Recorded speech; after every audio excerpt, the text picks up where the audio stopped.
So in those models he talked about where you could do scaled small businesses and things like that, there's another piece there you want to address, which is you can build up neighborhood communications sort of nets. And the idea there is on the edge of developed wired domains, there's always marginal areas of service which, if you had the extensibility of wireless, you could potentially grab new folks and get them onto your network. So there's that piece, and then there's the piece of, you know, mobile devices that use a chunk of spectrum that could be used inside and outside the home, but also associated with your cabled services. That's not a bad thing. So this particular piece is just to indicate, you know, if you're going to get in and out of homes, your communications device, your gateway, if you would, could be located somewhere in the home, and the antenna located with it. You could have it somewhere in the home and stick an antenna on the outside of the home to make it a better radiator receiver.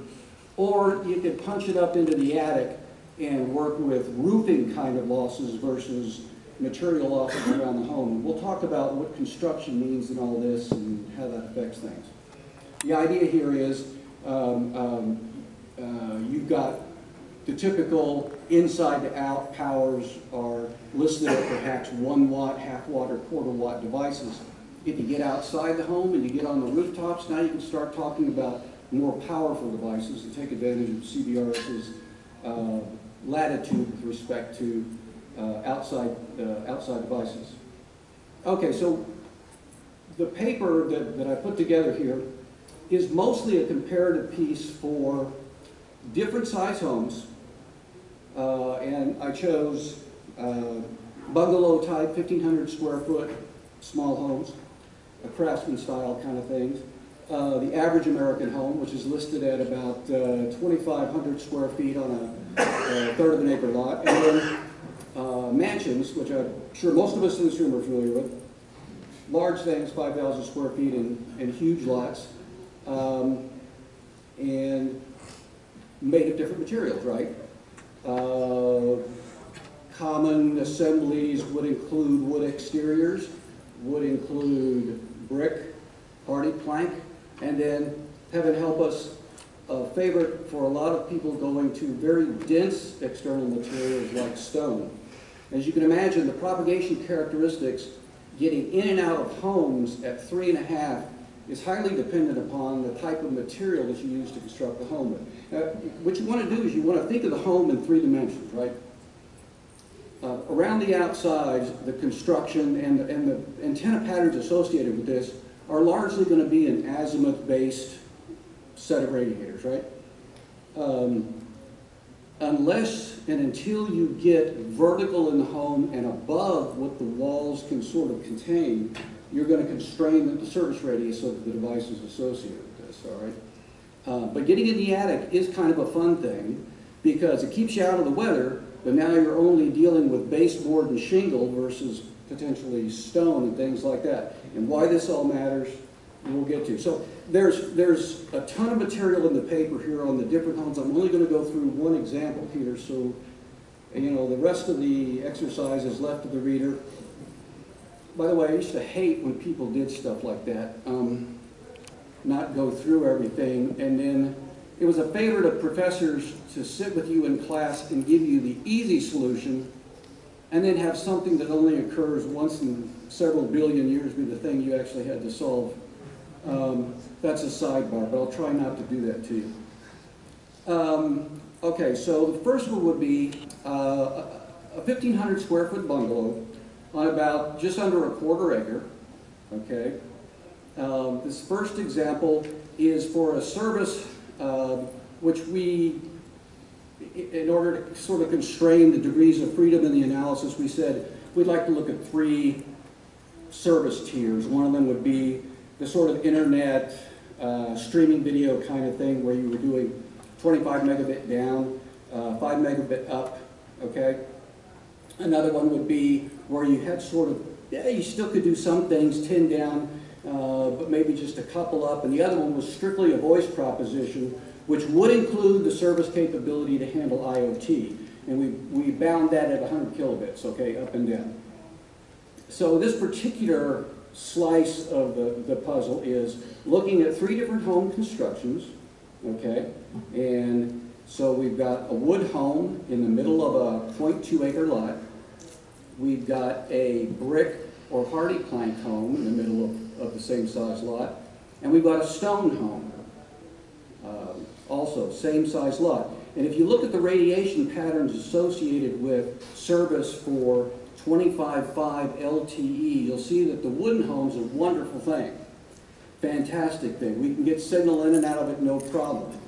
We've got a brick and hardy plank, and those concentric circles representing different power levels. You know, you put a big enough power device, a 1 watt device inside, you get a fair service radius, certainly you're off the property. When you drop it down to about 250 milliwatts, you're still off the property, but it's starting to get a little bit touchy. But if you're in a stone home and you're operating with just a 1/4 watt device inside, want to get in and out, yeah, you're going to be able to get off the property, but not very far. And so this analysis is then replicated over bigger sized homes, the 2 different service groups, and if you go through the paper, you'll get a feel for, yeah, gee, you know, I can either have or not have certain service capabilities if I do this stuff. So we're going to blast through this stuff in the interest of time.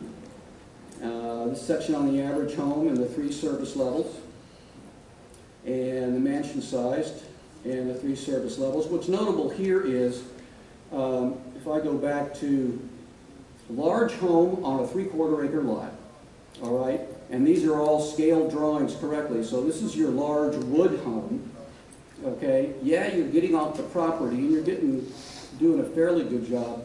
But if you're in a stone home and you're on a big property, you actually cannot even get out of the house with a small powered CBRS base station inside.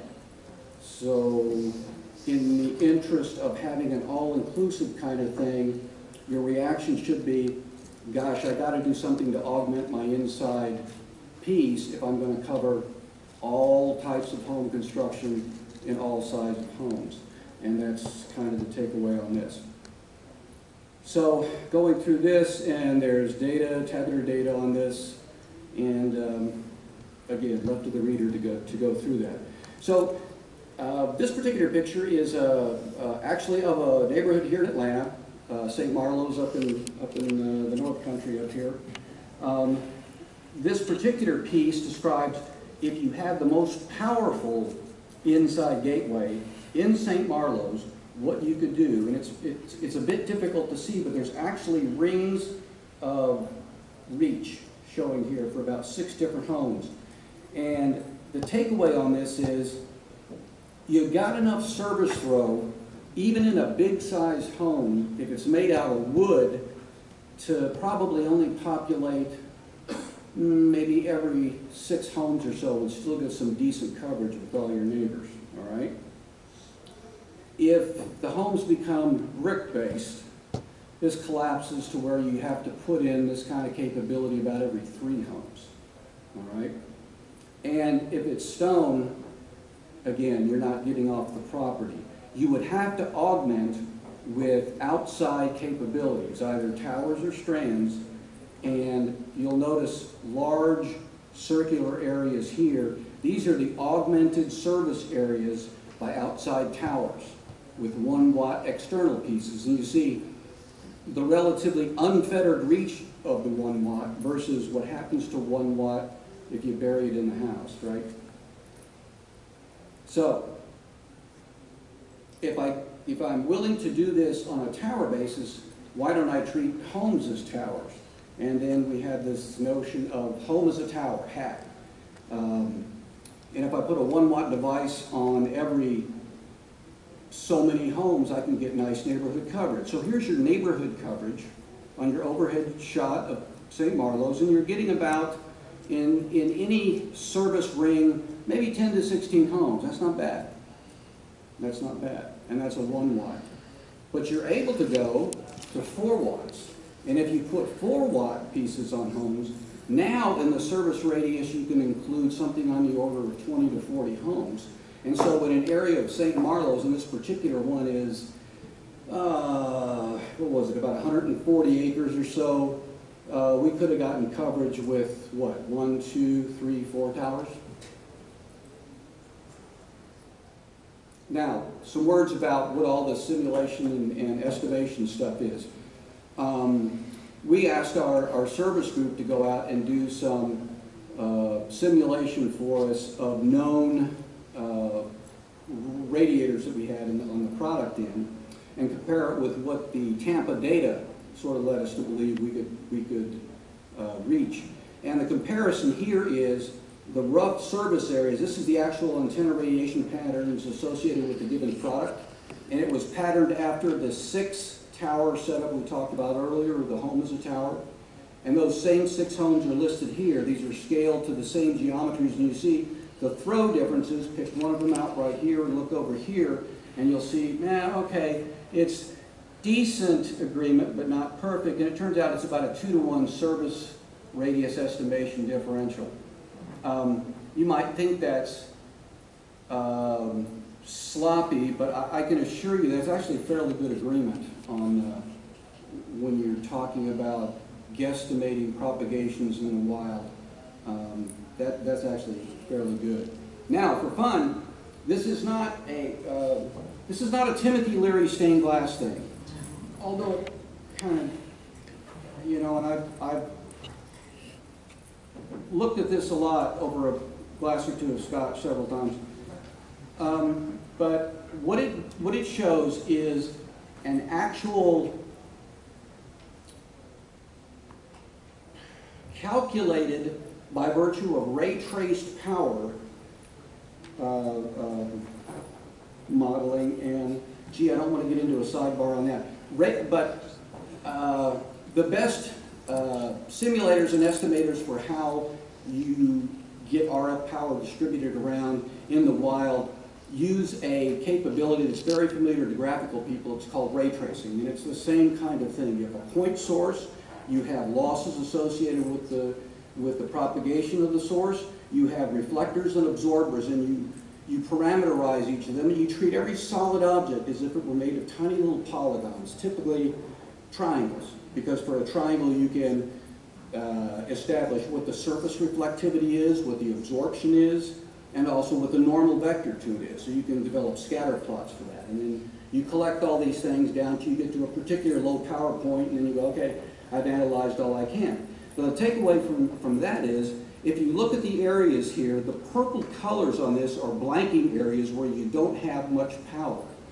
All right? The highest power pieces are these areas in red. But if you went out with a mobile device at CBRS and you walked among the homes in St. Marlo's with this handset, you would get these kind of power level differentials. And let me go back to this. Let's take a look at this one blanked area here. What does that correspond to? It's a wooded area next to this piece right here. Look at the wooded area above this one here. Same thing, blanking. Over here to the right, same thing. So, just as you would expect, scattered and absorbed signal in the more wooded areas of the St. Marlow mean that in those areas, your service level is going to go down. I think we all expect something like that, but it's good to have it backed up with the math and with the modeling. Okay, so general comment on tower spacing. Out in the wild with 3.5, and if you're running a 4-watt tower, let's say, for the most stringent service tier, you're going to get on the order of 1,1700 feet worth of throw. If you get into an area like St. Marlo's, where you've got about 10 dB foliage losses, that throw collapses by about a factor of 2. So that gives you some feel for the tower spacing you'd have to get to make things happen. Okay, I'm going to have to rush through some stuff here, but that's CBRS. So CBRS is workable.